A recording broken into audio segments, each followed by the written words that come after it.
Bienvenidos a la lección inaugural de la segunda corte del doctorado en estudios artísticos. El programa para la sección de hoy, para la lección inaugural, será el siguiente, agradeciendo previamente a la doctora Sandra Pedraza Gómez por haber aceptado la invitación para realizar la conferencia de esta lección inaugural para el día de hoy. El orden del día, por decirlo así, será el siguiente.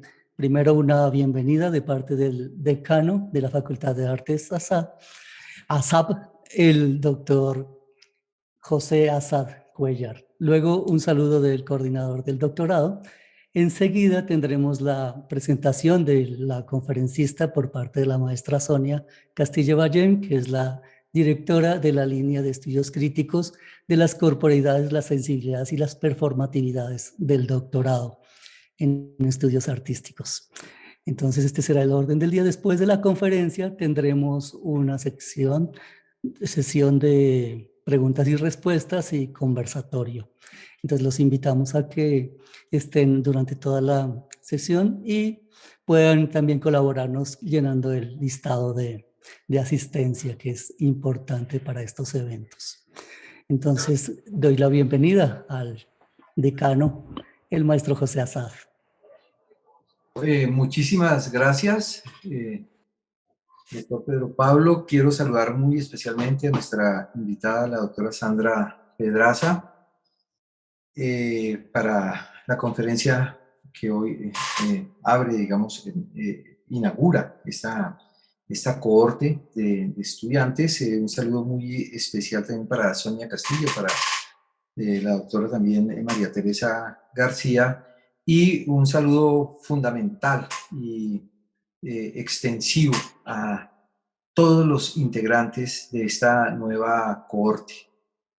Y quiero expresarles, digamos, mi satisfacción de poder estar hoy presente en el arranque de esta segunda cohorte del doctorado de estudios artísticos, porque este doctorado encierra, como lo comentaba hace un momento, hablando con la doctora Pedraza, un aspecto simbólico muy importante, no solamente para la universidad, en particular para la Facultad de Artes ASAP, sino para la ciudad, el país, y podemos verificarlo también por la presencia de algunos estudiantes que provienen de otros países del contexto latinoamericano y del vínculo tan importante en estos procesos de formación posgradual desde una perspectiva que tiene que ver con el papel del ejercicio democrático y de la democracia que corresponde a la universidad pública, no en los niveles deseados y ideales, pero que asumidos desde la convicción de los docentes, de los estudiantes, hacen posible que estos espacios se puedan generar, mantener y desarrollarse a lo largo del tiempo y del espacio.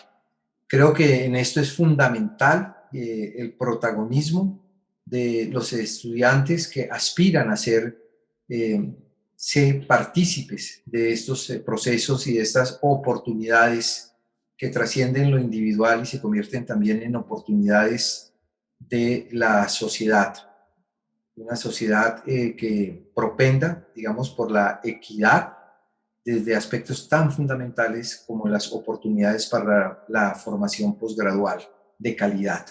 En este sentido, pues es reconocer este protagonismo de todos ustedes, quienes hacen parte de esta nueva segunda cohorte ya del doctorado, que ratifica ese sueño desde que somos facultad, pero que recoge una tradición muchísimo más antigua en la formación artística de nuestra comunidad, en principio de la ciudad de Bogotá.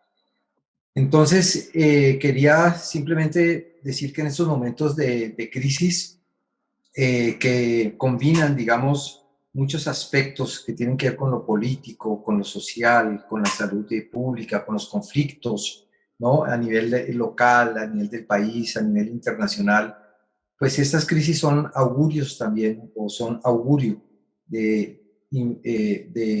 son una especie de inflexión que nos dejan ver también en el horizonte que las soluciones quizás deben implicar un cambio o por lo menos la participación protagónica de las voces y de las acciones desde otros campos del conocimiento que no han sido reconocidos como agentes fundamentales para las soluciones de la humanidad. Y creo que el ámbito cultural es uno de ellos en donde se centra precisamente la posibilidad de solucionar la crisis, porque esto implica una transformación, un cambio en el enfoque que nosotros tenemos acerca de las problemáticas, es decir, plantea una perspectiva diferente a la perspectiva que se ha impuesto y que se ha ratificado también en sus aspectos no solamente positivos, sino negativos que nos han llevado a esta situación. Creo que aquí el papel de la investigación en artes, de la creación, de la investigación-creación, pues es fundamental en la perspectiva de hacer también este relevo en el protagonismo, y creo que es el momento en que desde la cultura, desde la acción artística se pueden plantear alternativas sujetas desde la perspectiva de lo ficcional, pero con el poder de incidir efectivamente en la transformación de la realidad objetiva. Entonces, en este sentido, quiero celebrar la presencia, garantizar, digamos, y ratificar que la permanencia de ustedes, como en el anterior corte, va a ser, digamos, un elemento fundamental para ratificar y para convalidar este espacio que viene a ser el punto, digamos, también culmen de los procesos formativos de nuestra facultad de artes ASAP, y que hoy, de alguna manera, con el antecedente de la corte anterior, viene a dar cuenta de que estos procesos sí son posibles, y que lo que surge como una idea no muy bien comprendida en un momento dado puede convertirse en un hecho que otros quisieran seguir y aprender de estas experiencias. Entonces, un abrazo caluroso para todos los estudiantes. Esperamos que muy pronto nos podamos ver en el escenario también de la presencialidad, en ejercicios también que puedan aportar a resolver esta disyuntiva entre lo virtual y lo presencial. Y creemos que muy pronto también nos podremos ser protagonistas también en encontrar estos nuevos espacios para reconfigurar una nueva realidad que nos permita también nutrirnos de esta experiencia resultado de la actual crisis. Muchísimas gracias, éxitos, y que espero que muy pronto estemos también atendiendo ya el ingreso de nuestra tercera cohorte, y así seguir adelante en este camino en medio de esta crisis, pero con la vista puesta en el horizonte de la creación. Muchísimas gracias a todos por escucharme y por compartir este espacio de celebración para nuestra universidad, para nuestra sociedad. Muchísimas gracias. Muchas gracias, maestro José. Eh, Como yo les comentaba a los estudiantes en la primera clase que tuvimos hace 8 días, no todos los días se inicia un doctorado y no todos los días hay una lección inaugural, podríamos decir, del doctorado en estudios artísticos. Recuerdo que cuando nos propusimos este objetivo de realizar el doctorado en la Universidad Distrital, teníamos dos grandes objetivos, y esto lo presentamos en todas las instancias académicas y administrativas, incluso en el Ministerio de Educación, y era la siguiente. Una cosa es, el objetivo uno es construir el proyecto de doctorado, y lograr la aprobación del Ministerio de Educación y de todas las instancias para poder abrirlo. Y el objetivo número 2 era configurar la comunidad académica que lo va a sostener. Y en ese proceso de construcción de la comunidad académica hemos tenido la participación de muchos académicos nacionales e internacionales que han confiado en el proceso de la Universidad Distrital, entre ellos la profesora Sandra, que nos viene acompañando desde hace años en esta discusión. Incluso recuerdo que en 2009, más o menos, realizamos un evento que se llamó Colonialidad de los Sentidos. Y de ese evento salió un artículo que publicamos en la revista Calle 14 que se llama Saber, Cuerpo y Escuela, el uso de los sentidos y la educación somática.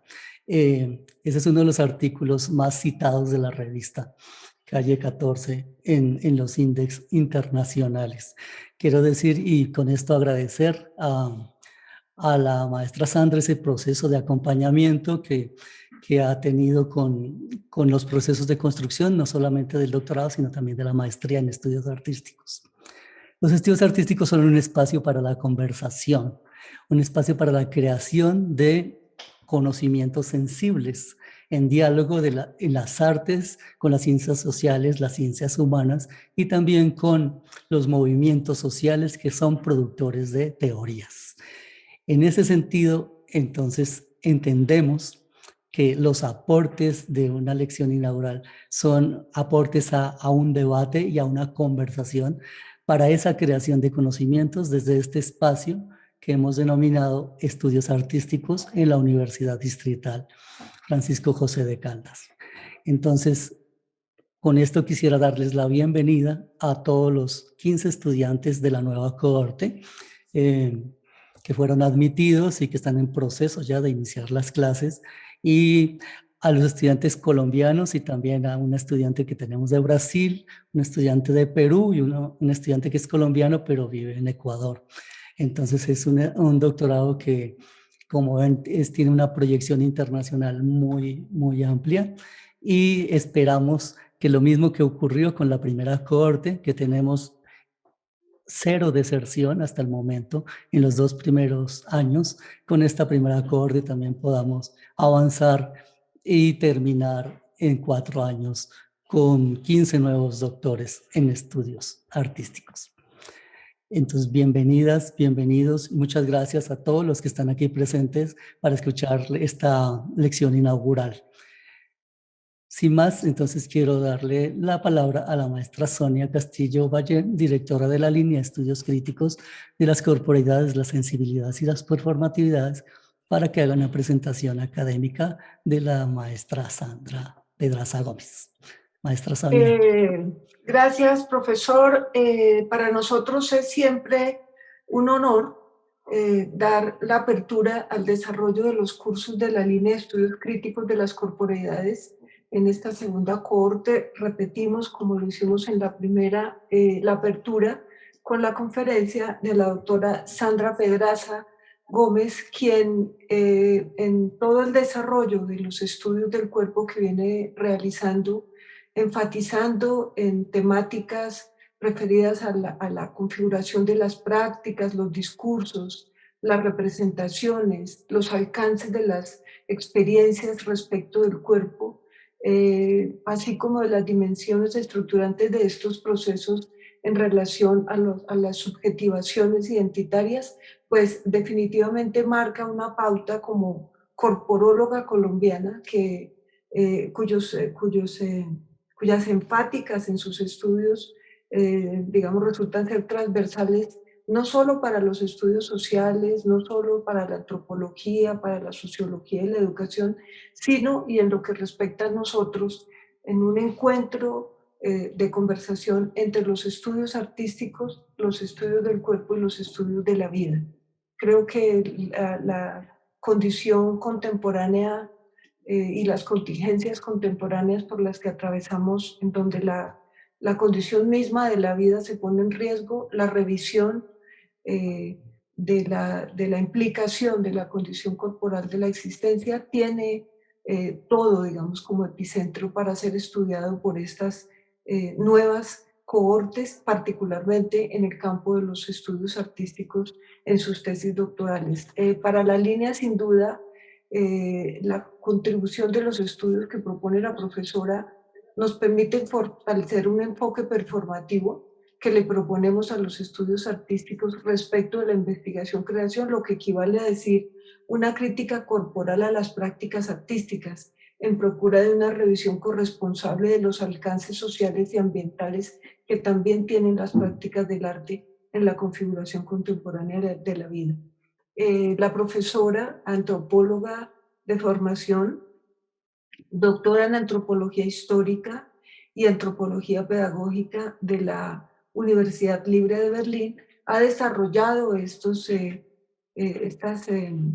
ha presentado, ha socializado los alcances de sus investigaciones en un gran número de universidades a lo largo y ancho de Colombia, de América Latina. Voy a mencionar algunas en general que han tratado temas que resultan de interés particularmente tanto para los estudios artísticos como para, por ejemplo, el doctorado en educación, donde también la profesora ha sido invitada.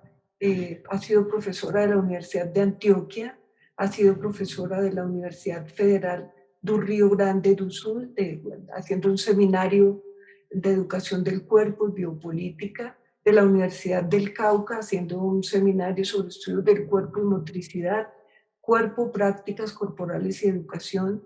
Ha estado haciendo el desarrollo de la sesión inaugural de este seminario nuclear en las versiones 1 y 2 del doctorado en estudios artísticos, y también ha sido invitada en lo que concierne a las prácticas al cuerpo y la relación con los procesos pedagógicos en educación, en el doctorado en educación. En la Universidad del Rosario ha trabajado también desde la maestría en rehabilitación. En la Universidad Autónoma de México, Xochimilco, Introducción a los Estudios del Cuerpo en las Ciencias Sociales, Principios Antropológicos. En la Universidad de Manizales, el doctorado en Ciencias Sociales, Niñez y Juventud, en la línea de Familia, Crianza y Desarrollo. En la Facultad de Estudios Superiores Iztacala de la Universidad Nacional Autónoma de México, el seminario sobre las emociones en perspectiva histórico-antropológica. Y en fin, otro, por ejemplo, la Universidad Nacional de La Matanza en Argentina, donde trabajó pensar el cuerpo, perspectivas y acercamientos en ciencias sociales. De facto, el alcance que tiene en los estudios de Sandra Pedraza para América Latina, denominando esto, como bien ella lo señala en sus estudios, digamos, como una denominación acordada, tiene sus efectos, forma parte de la Red Latinoamericana de Estudios de los Cuerpos y las Corporalidades en América Latina, y fue la promotora y la impulsora de toda la Red Nacional del Giro Corporal, que hoy en Colombia pues ha desarrollado ya varios de sus encuentros y de sus versiones. Quiero destacar que las contribuciones de la profesora desde las líneas de investigación que ella ha enfatizado, han resultado muy útiles para la indagación respecto del cuerpo y de las prácticas corporales para los estudios artísticos. Me refiero a líneas de investigación como estudios del cuerpo y biopolítica, la formación del sujeto moderno, el pensamiento antropológico latinoamericano, proyectos en curso importantísimos que resultan de una gran coincidencia con lo que estamos desarrollando en la línea de investigación, la educación de las mujeres. Nosotros venimos trabajando por una enfática, una revisión crítica respecto de la formación sensible de la condición de lo femenino. Otra de las líneas también que desarrolla la profesora en su investigación, la industria cultural del higienismo, la educación emocional en las relaciones de niños y adultos, el tratamiento de temáticas que han resultado de gran importancia para nosotros, como todo su trabajo sobre las hiperestesias y en general unas grandes aportaciones de estudios y prácticas en concreto, de experiencias del ser corporal en la vida social. Querida Sandra, bienvenida. Muchas gracias por aceptar esta invitación y entonces te damos la palabra para que inicies tu intervención. Muchísimas gracias, Sonia. Y bueno, como siempre, para mí es un gusto inmenso que no puedo describir propiamente, participar con ustedes en la SAP, en los diferentes proyectos y pues sí, como un sueño hecho realidad, aunque no esté yo ahí, en la existencia de este doctorado y el énfasis del programa, su interés siempre en los estudios del cuerpo en general y bueno, y en lo que hayan podido ser mis aportes de utilidad para eso. Agradezco desde luego al decano de la Facultad de Artes, al profesor José Assad, la invitación y su liderazgo dentro del proyecto, pues a los colegas, amigas, Sonia, María Teresa, con las que hemos compartido muchísimos años de este proyecto. Muchas gracias también a Pedro Pablo por toda su intervención en la logística de este y de otros eventos en los que he participado. También tuve el gusto de ofrecer uno de los seminarios para la primera corte. Una experiencia para mí siempre supremamente grata, que voy a repetir este semestre con algunos de ustedes, creo. Así, no sé si todos en realidad, pero bienvenidos de antemano y les expreso pues lo que para mí es realmente una enorme satisfacción.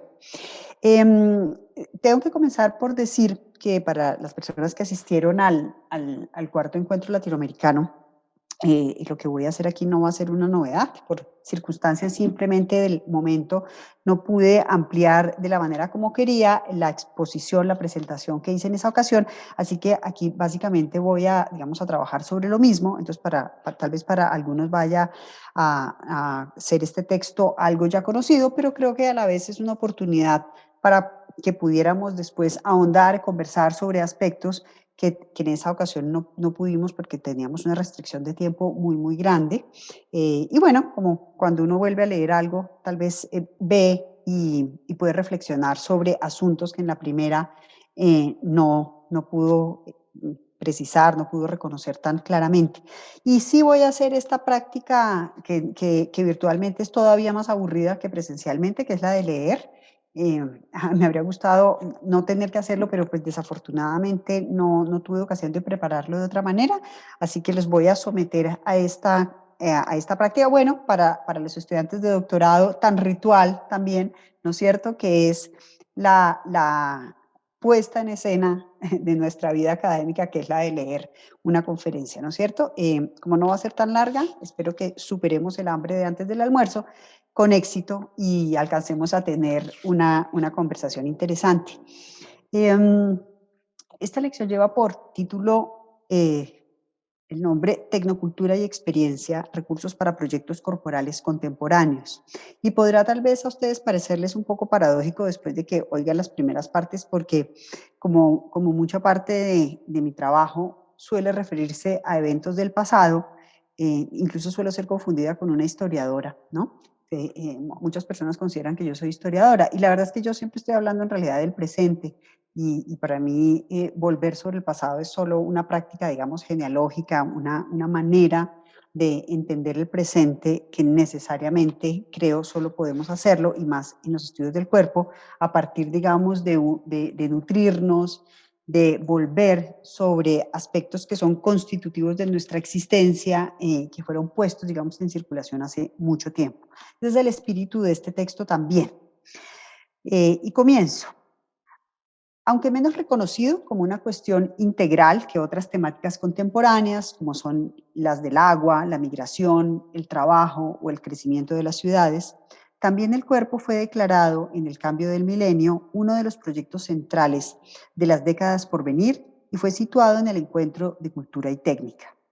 De eso ya hace 2 décadas, cuando se organizaron en Hamburgo las conferencias y publicaciones convocadas por la Universidad Internacional de las Mujeres.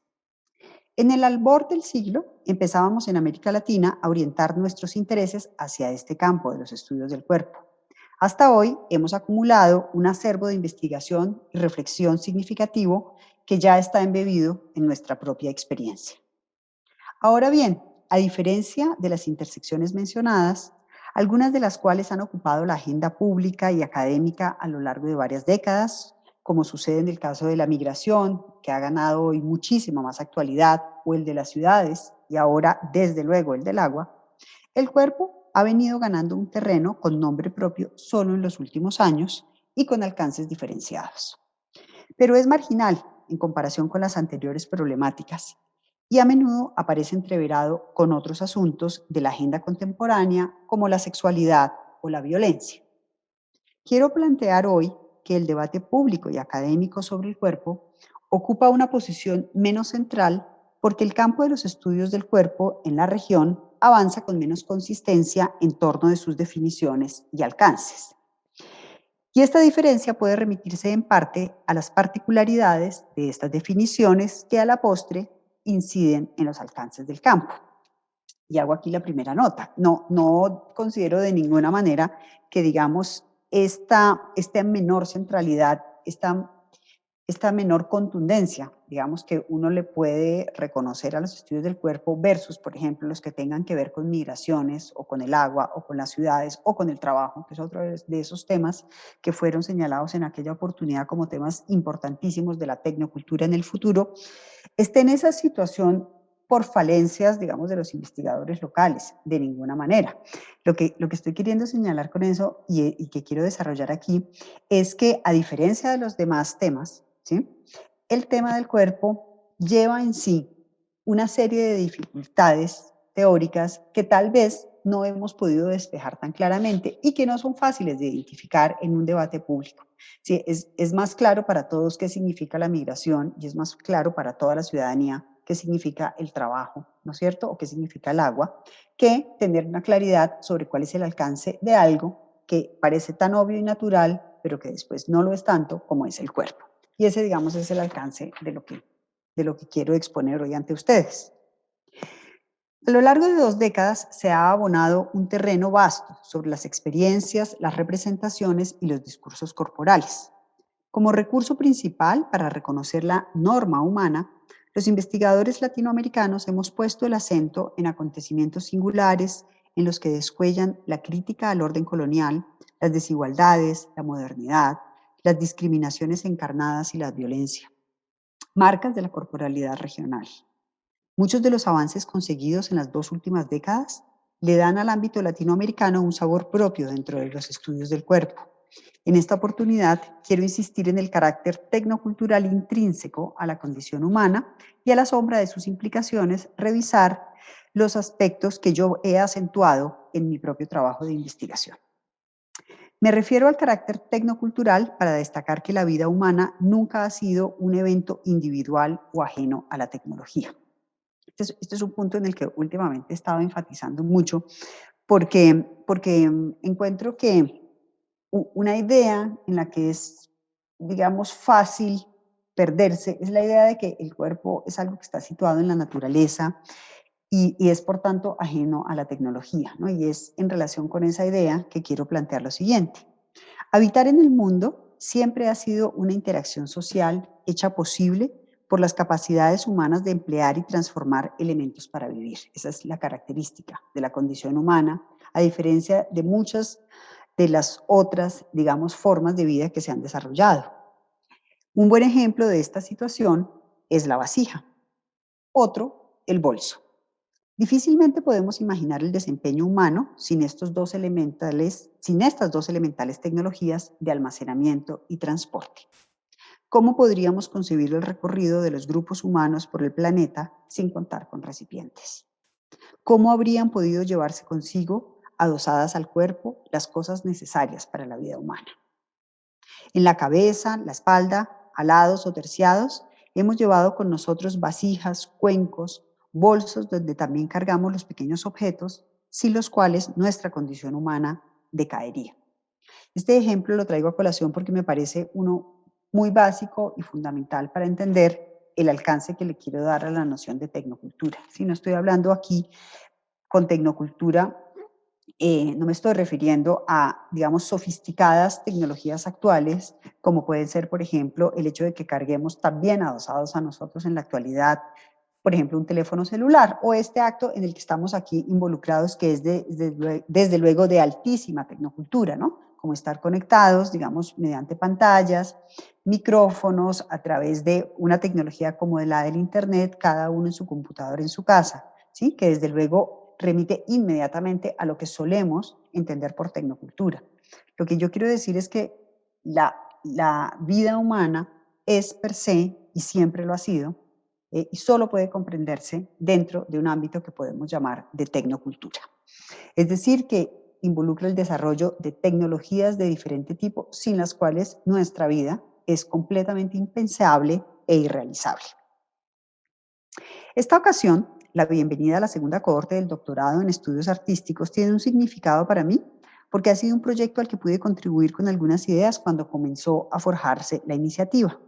Encuentro que el desarrollo de este proyecto académico es uno de los hechos que revelan el significado que han ganado los estudios del cuerpo y nos muestra la evolución de diversos intereses que han entrado a ser parte de la vida académica nacional y regional.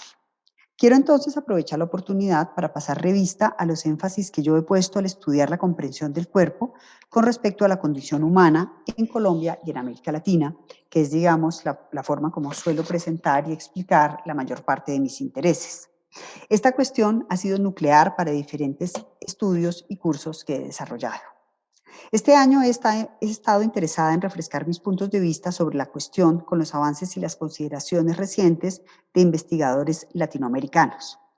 Con sorpresa y algo de vértigo, he intentado ponerme al día y por supuesto fracasé. Y voy a seguir fracasando, ¿no? Porque solamente la idea de que ya va a haber 15 nuevos doctores y vienen otros nuevos 15, con una capacidad de producción que nos desborda por completo, hace prácticamente imposible que cualquiera de nosotros tenga un panorama de la riqueza y la multiplicidad de enfoques que se están debatiendo y que están entrando en circulación en América Latina en estas áreas ya muy amplias de estudio.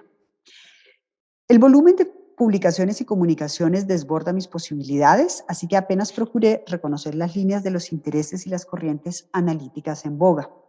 Encuentro continuidad en las fuentes conceptuales de muchos trabajos que amplían actualmente el alcance de los estudios sobre cuerpo y corporalidad en diversas intersecciones y con vastas ramificaciones que involucran movimientos sociales, animalismo, violencia de género, sensibilidad, protesta social, salud, estética, sexualidad, subjetividad, artes y estudios de las emociones, por nombrar algunos que son muy prominentes en la actualidad. Sin recorrer todo el terreno, también constato que persisten las fronteras nacionales en los estudios, ¿no? Los estudios se hacen dentro de países específicos, al tiempo que una fundamentación se sostiene en una docena constante de autores. Me pregunto si las fronteras nacionales son también fronteras conceptuales, si el alcance de la investigación debemos reconocerlo dentro de los límites políticos de esas naciones y si esto implica que le concedemos una importancia innegociable a la unidad del Estado Nacional. Como el horizonte que he trazado en mi trabajo es el de la modernidad y el de América Latina, veo la necesidad de ventilar la relación entre la comprensión del cuerpo y la situación local. Las diferencias entre los fenómenos corporales que estudiamos son mayores, más significativas o incomparables en Bogotá y en Ciudad de México. Esta situación se repite entre Bogotá y Barranquilla, entre Guadalajara y Medellín. Opté tempranamente por desestimar en algo la importancia de las fronteras nacionales y dejé de restringir el análisis a los eventos ocurridos dentro de las estrictas fronteras nacionales o de limitarme a considerar exclusivamente las acciones de los estados particulares para estudiar transversalmente los fenómenos asociados a la comprensión y la experiencia del cuerpo moderno. Así he podido trazar el horizonte de nuestro interés común, que es, creo, buena parte de lo que nos trae aquí el día de hoy. Así que, estimulada por esta feliz invitación, quise arrojar una mirada retrospectiva y proponerme el ejercicio de iniciar un balance sobre los asuntos que me han interesado en el trabajo de 5 lustros. Se me presenta una dificultad para hacer esta tarea, pues no he encontrado muchas apreciaciones críticas del trabajo realizado en las últimas décadas. Varios textos de los últimos años nombran e incluyen referencias a publicaciones de hace más de una década, pero no pude identificar alguna revisión crítica o análisis de tendencias, avances o vacíos que yo hubiera podido emplear en este ejercicio. Habría querido comenzar por situarme, a partir de esos comentarios, en relación con la prolífica producción actual y responder a cuestionamientos y debates que se hayan planteado a las investigaciones y los estudios que he publicado a partir de la última década del siglo pasado. Opté entonces por arriesgarme, porque es un riesgo, destacar los que hoy me parecen han sido los acentos fuertes que he puesto en algunos elementos de mi interés usando solamente mi propia comprensión del estado de cuestiones en la región. Pero voy a hacer un pequeño excurso para comenzar por exponer algunos principios sin los cuales no puedo explicar en qué han consistido mis intereses. Digamos que estas son unas precisiones que además suelo hacer en casi todos los cursos y debates que sostengo, porque a mí me parecen fundamentales para, digamos, circunscribir el contexto en el cual es posible, desde mi comprensión, proponer estudios del cuerpo e incluso el término cuerpo como tal. El primero afirma que la multiplicidad de enfoques analíticos y la inter o multidisciplinariedad son rasgos que constantemente se subrayan en todo intento regional de ofrecer una visión panorámica o una clasificación de los estudios del cuerpo. Es decir, esto es lo que solemos decir más a menudo, ¿no? Que los estudios del cuerpo son estudios, digamos, inter o multidisciplinarios. Con todo, hay una partición que ha ganado algún consenso dentro de esa afirmación general, y es la que distingue entre las aproximaciones fenomenológicas, postestructuralistas y socioculturales. A menudo, este fraccionamiento se entrecruza con conceptos como los de experiencia, subjetividad, práctica, saber, discurso, performatividad, representación, identidad o imaginario. Es decir, se producen cruces dentro de esas tres grandes orientaciones con esta clase de conceptos. Y es también creciente la preferencia por nombrar en plural los conceptos: cuerpos, identidades, corporalidades, corporidades, saberes. A contrapelo, he insistido en guardar el uso de los conceptos centrales en singular para no perder de vista que el concepto de cuerpo es precisamente un concepto. Como tal, nos obliga a detenernos y a ofrecer una definición que restrinja su aplicación. Mi entendimiento de este concepto es el de una producción tecnocultural de la modernidad que refiere a las formas de encarnar la condición humana. Tanto los rasgos tecnoculturales como las posibilidades de encarnar la condición humana son dinámicos, históricos y entretejen lo que actualmente denominamos el organismo biológico con el universo social. El segundo punto de partida que quiero precisar sobre el enfoque analítico que he seguido es que no permite afirmaciones en las que las referencias al individuo, la persona o el ser humano puedan sustituirse por el término cuerpo.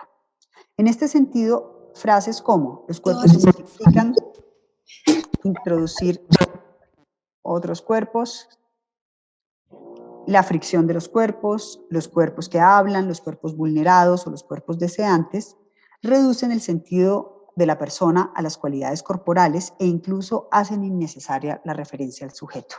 Solamente hago también una nota aquí al pie. Solamente este fin de semana estaba leyendo una columna en el periódico El Tiempo de Moisés Basserman, muchos de ustedes lo conocen, ¿no? Que suele escribir sobre ciencia y fue el rector de la Universidad Nacional. Y usa exactamente el término cuerpo en plural para referirse a violencia ejercida sobre las personas, ¿no? Pero él dice que la violencia se ejerce sobre los cuerpos, ¿no? Esa es exactamente la clase de uso, digamos, al que yo me he opuesto de manera casi, bueno, sistemática y casi cansona, ¿no? Con mucha intensidad. Por este mismo razonamiento entiendo que referirse al cuerpo abarca elementos tan diversos como la figura, el movimiento, la expresión, la apariencia.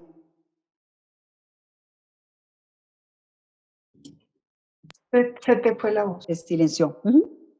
Por este mismo razonamiento, entiendo que referirse al cuerpo abarca elementos tan diversos como la figura, el movimiento, la expresión, la apariencia, la enfermedad, la reproducción o el organismo.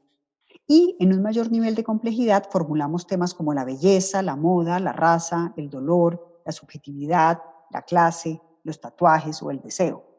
Y de ahí se multiplican las intersecciones con amplias áreas como la educación, la salud, el deporte, el consumo, el orden social, las artes o la cultura. Entonces, digamos, en esta cascada de niveles de complejidad, ¿no es cierto?, uno puede decir que se interesa por el problema de la apariencia, específicamente en la belleza, y como parte del problema del consumo, ¿no es cierto? Digamos, es la clase de escalonamiento del nivel de complejidad que encontramos en los estudios del cuerpo. Porque se trata de un concepto transversal a la modernidad, sugerí en el primer evento que llevó por título El Giro Corporal, en el 13º Congreso de Antropología en Colombia en el año 2009, que el espectro de la lectura que puede hacerse a partir del concepto de cuerpo es tan amplio como una relectura de la modernidad. No porque el cuerpo sea un concepto más potente que otros, como decir el de naturaleza, individuo o capitalismo, sino porque la representación de 1543 es producto de una epistemología que nos ofrece una imagen para situar la materialidad humana en un orden de verdad que nos constituye y se nos presenta como universalidad irrefutable. Este giro es un elemento central del patrón de realidad en el cual podemos hablar del cuerpo. Y no digo con esto que el cuerpo se reduzca a lo que registra el atlas anatómico, ¿no? Y aquí viene la referencia a 1543. Me estoy refiriendo a la representación producida por primera vez como un grabado impreso, que sucedió en el año 1543, en la que quedó plasmada la representación anatómica del cuerpo humano. Pero lo mismo podríamos decir sobre el atlas actual del cuerpo genético, ¿no es cierto? Que es con el que fundamentalmente se hacen los principales avances en términos médicos y biológicos en la actualidad.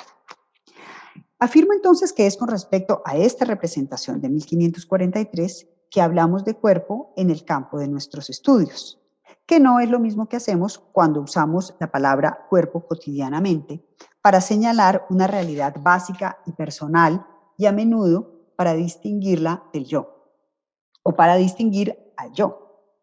Puesto de otra forma, cuando encontramos la referencia a un cuerpo y ella está exenta de relación con la representación anatómica acuñada por Vesalio, ¿no?, que fue el autor de esa representación, entonces podríamos atrevernos a cuestionar la condición humana que está abrazando esa referencia. En este escenario podríamos incluso ampliar nuestras preguntas en busca de la posición de los seres humanos en la naturaleza y también de su interrelación, es decir, la de los seres humanos y la naturaleza. Otra nota al margen. Ese no es el escenario en que nosotros nos encontramos, ha sido otra de mis afirmaciones categóricas. Nosotros siempre que estamos hablando del cuerpo, y por nosotros digo los académicos, los que estamos aquí, los que formamos parte de todas estas redes que han estado activas ya durante un tiempo largo, hablamos siempre de ese cuerpo situado en la modernidad. No de otras posibilidades que desde luego están presentes, pero a las que básicamente no nos referimos. Uno podría sentarse a debatir por qué no lo hacemos. Yo voy a explicar a continuación que se trata de un problema epistemológico que prácticamente nos impide hacerlo. Estas primeras consideraciones, es decir, aquellas que he revelado aquí sobre la clasificación de los estudios en América Latina, el uso de una definición conceptual en singular, la distancia entre el sentido del cuerpo y el del ser humano, así como la restricción del concepto de cuerpo al universo epistemológico moderno, merecen mayor atención de las que les puedo dedicar en esta ocasión. Basta ahora indicar que he sostenido la intención de reconocer y comprender el sentido atribuido al cuerpo en relación con la concepción sobre el ser humano, es decir, de situarlo con respecto a la comprensión general de la condición humana hegemónica. Como ambas son cambiantes, pero lo es más la primera que la segunda, mi trabajo de investigación tiende a referir la comprensión y la actividad sobre el cuerpo a la condición humana, a la norma humana de la modernidad. Es bajo esta consideración, insisto, en condiciones de modernidad, como nombramos el cuerpo. Por ese motivo, en el año 2043, podremos conmemorar 500 años de la representación del cuerpo, que ha sido un referente del sentido común compartido, del sentido hegemónico, de nuestra idea del cuerpo, de nuestra propia condición humana y de la experiencia que tenemos de ambas. Bien, vuelvo entonces ahora a mi programa anunciado para el día de hoy en el título. Y quiero comentar a continuación 3 grandes orientaciones que he seguido, digamos, en algunos de mis trabajos, me parecen las más relevantes en la actualidad. Aunque no me voy a detener en las inconsistencias, los vacíos y las incomprensiones en las que yo misma he incurrido y que he intentado corregir o mejorar con el paso del tiempo y a medida que más autores y trabajos me han ayudado a afinar mis criterios. Sin embargo, voy a intentar señalar los más notables.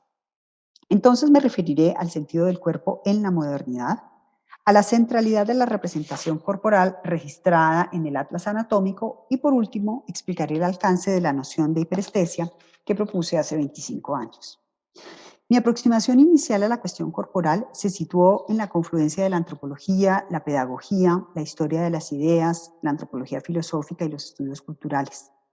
Resultó así porque seguí un programa de doctorado en una facultad de educación y ese contexto tiñó mi perspectiva porque llevó mi atención a lo que pasé a llamar desde entonces la educación corporal.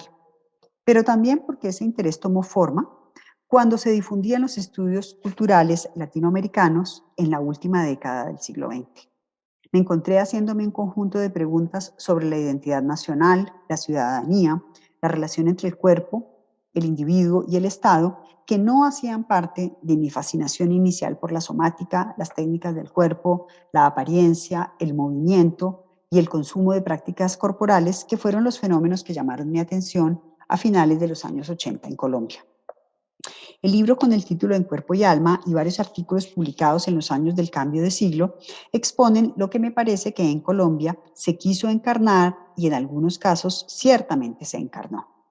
Estos hechos son parte de la Constitución republicana de los estados modernos y del avance del capitalismo, específicamente en las últimas décadas del siglo XX, es decir, de la particular forma como se fue desarrollando el capitalismo en esas décadas.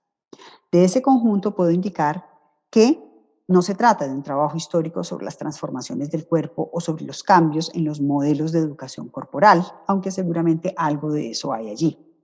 Quise, en cambio, definir y comprender los discursos y los ideales forjados en el país para imaginar, construir e interpretar el cuerpo como parte del esfuerzo cultural realizado para gestar y vivir la modernidad. Y analizar cómo el cuerpo pasó a convertirse en una entidad definitiva de la condición humana moderna con características específicas que son la materia de la intención de modelarlo desde entonces. Y encontré que este proceso fue inseparable de la formación del individuo y por tanto consubstancial a la evolución del Estado Nacional. Y también que esta no es ni mucho menos una particularidad colombiana, sino, como lo han reportado muchos investigadores, un proceso compartido. Esta, digamos, deriva a la que en parte me llevó un poco a abandonar esta idea que critiqué antes de no restringirme a las fronteras nacionales. Claro, hay algunas diferencias locales, no me cabe la menor duda, ¿no? Jamás las negaría, pero la potencia de la transversalidad es enorme y, digamos, yo he preferido seguir esa línea, ¿no es cierto? He preferido seguir por lo que es común que detenerme en los significados excesivamente particulares, que digamos que solemos arraigar a las diferencias nacionales, ¿no es cierto? Por eso me preguntaba si las diferencias nacionales son más o menos válidas que las de las ciudades o las regiones o cualquier otra. En las panorámicas de los estudios del cuerpo en América Latina, mi trabajo suele ordenarse bajo el rótulo de estudios de la representación, del poder, de los mecanismos disciplinares. Algunos autores añaden que me he enfocado en imaginarios, ideales y valores. Algo de todo eso es cierto, y entonces quiero precisar las razones y el alcance de estos elementos, así como mencionar algunos asuntos que también he querido estudiar, aunque son menos reconocidos. Comienzo por lo último. Como dije, mi universo de preguntas gravita en torno de la relación, y subrayo la palabra relación, de la relación entre la comprensión del cuerpo y la de la condición humana.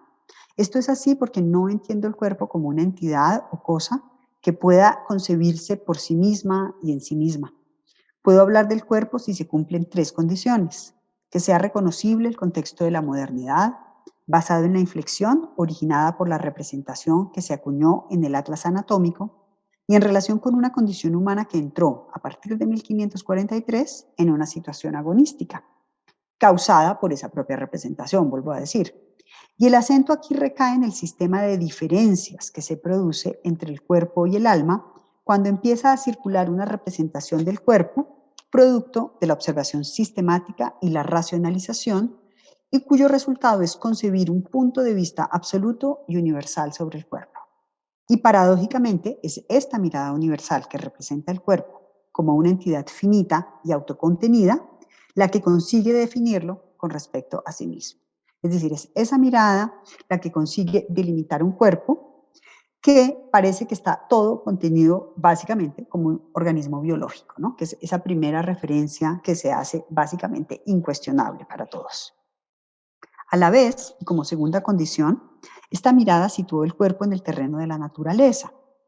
Al desvincular el cuerpo de su existencia encarnada y de la tecnocultura, que son los elementos nucleares para entender su forma y función, también la representación anatómica lo abstrajo de las relaciones que le confieren identidad.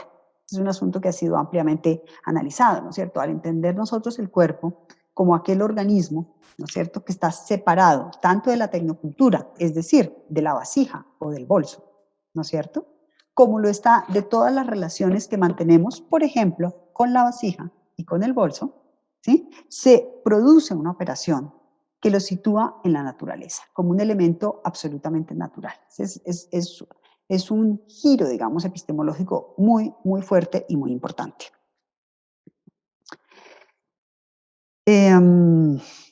Este hecho epistemológico, no, mentira, voy a repetir, retomar esta frase.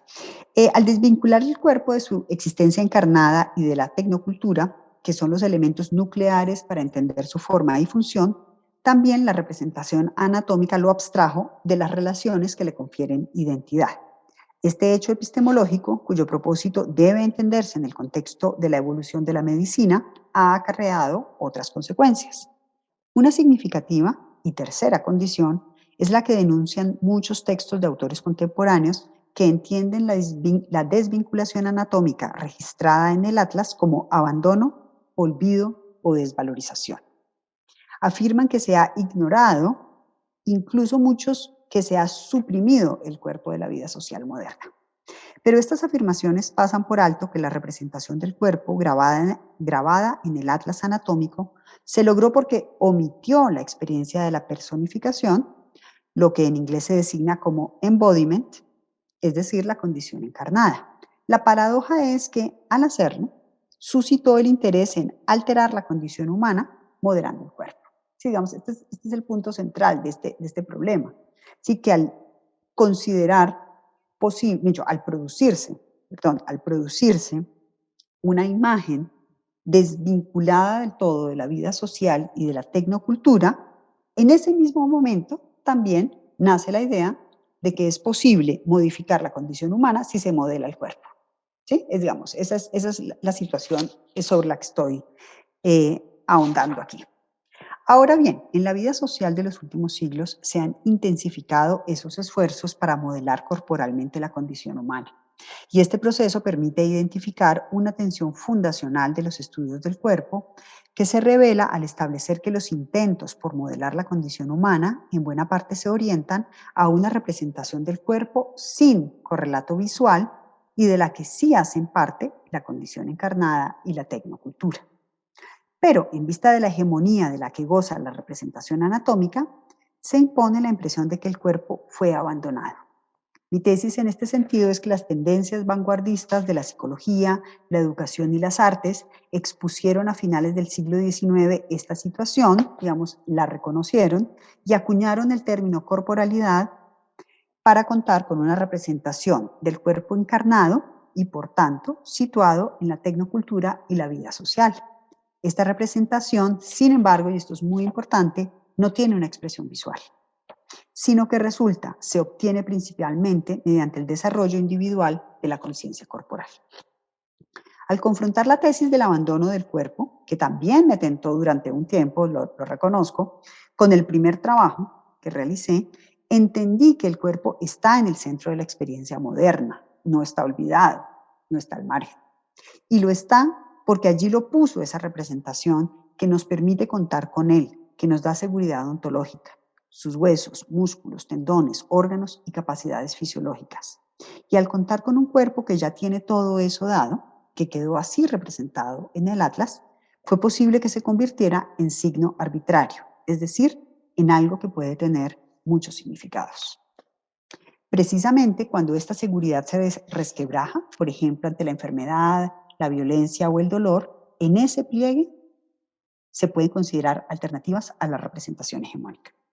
En concreto, los sentidos que se le han ido dando al cuerpo, sobre todo en el último siglo, traducen el esfuerzo por explicar unas diferencias reconocidas en esa esencia primera y absoluta que representa el cuerpo moderno. Esas diferencias son nuestra materia de trabajo, la de nosotros los investigadores, con las que avanzamos en nuestras investigaciones, las de tamaño, forma, color, órganos, funcionamiento o temperamento, y las que se construyeron sobre ellas, ¿no es cierto? Las de los niños, las fisonomías, las de gordos, flacas, las de las conductas y las emociones, las del útero, el cerebro, las de los flemáticos o los melancólicos. Por esta razón, casi toda investigación sobre el cuerpo que involucre elementos sociopolíticos está actualmente obligada a detenerse en esta situación y hacer lo que se llama un análisis de representaciones y una desconstrucción de este sistema de significados. Y como sabemos que las diferencias son el fundamento del orden social y del sentido común, también es forzoso desentrañar la urdimbre del saber y el poder que ha hecho posible la naturalización de los sentidos atribuidos al cuerpo signo, puesto que tenemos claro que esa representación nuclear del cuerpo es un resultado del conocimiento científico moderno que ha sido y sigue siendo fuente de sentido común. Ahora bien, las representaciones sociales operan culturalmente como parte de sistemas complejos de significado y acción.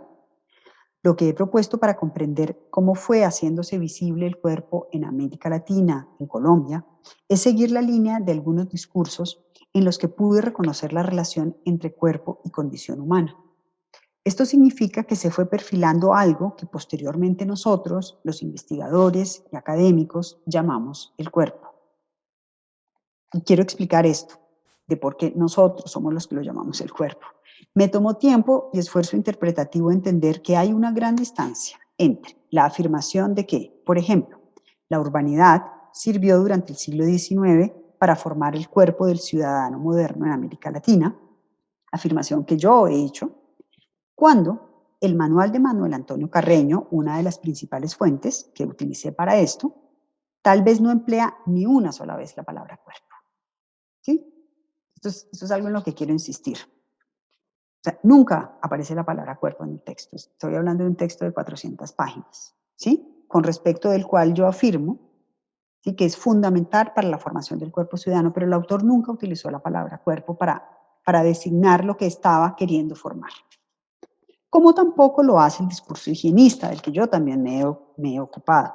Sin entrar en esta materia, estos y otros que he llamado discursos del cuerpo, los de la educación física, los de la somática, los de la belleza, el rendimiento o la conciencia corporal, se construyeron como tales siendo útiles para movilizar una tecnocultura que debía modificar la condición humana de los habitantes del país y en general de la casi totalidad de la población del mundo.